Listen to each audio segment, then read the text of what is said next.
Militer Rusia dan Ukraina memperbarui informasi terbaru dari garis depan tanggal 21 Maret tahun 2023. Juru bicara Kemenhan Rusia Letnan Jenderal Igor Konasenkov melansir terjadi kontak senjata di sejumlah wilayah di arah Krasny Liman, artileri Rusia dan sistem penyembur api berat kelompok pasukan Center menghantam unit-unit angkatan bersenjata Ukraina AFU di dekat Nevskoye, Republik Rakyat Lugansk Yampolovka, dan Grigorovka, Republik Rakyat Donetsk.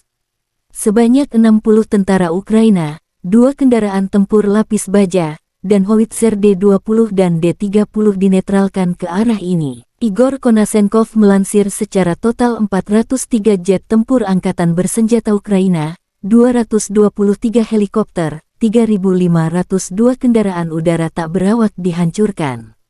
Termasuk 414 sistem rudal pertahanan udara, 8.363 tank dan kendaraan tempur lapis baja lainnya, 1.070 kendaraan tempur yang dilengkapi dengan MLRS, 4.403 meriam dan mortir artileri lapangan, serta 9.039 unit khusus peralatan militer dihancurkan selama operasi militer khusus.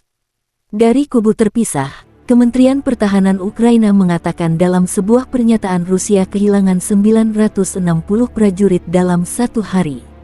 Secara total, Kremlin kehilangan 166.570 prajurit selama konflik, termasuk 3.552 tank, 6.879 kendaraan tempur lapis baja serta 305 jet tempur dan 290 helikopter.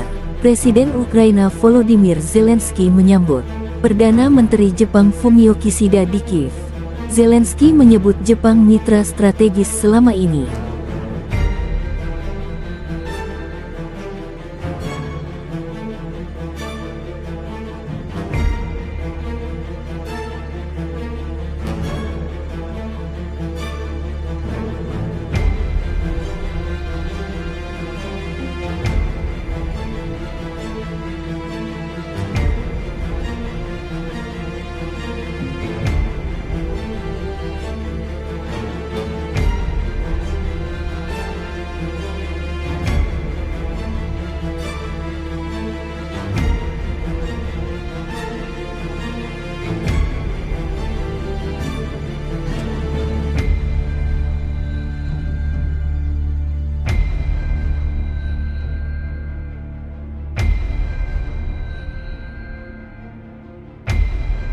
Terima kasih sudah nonton.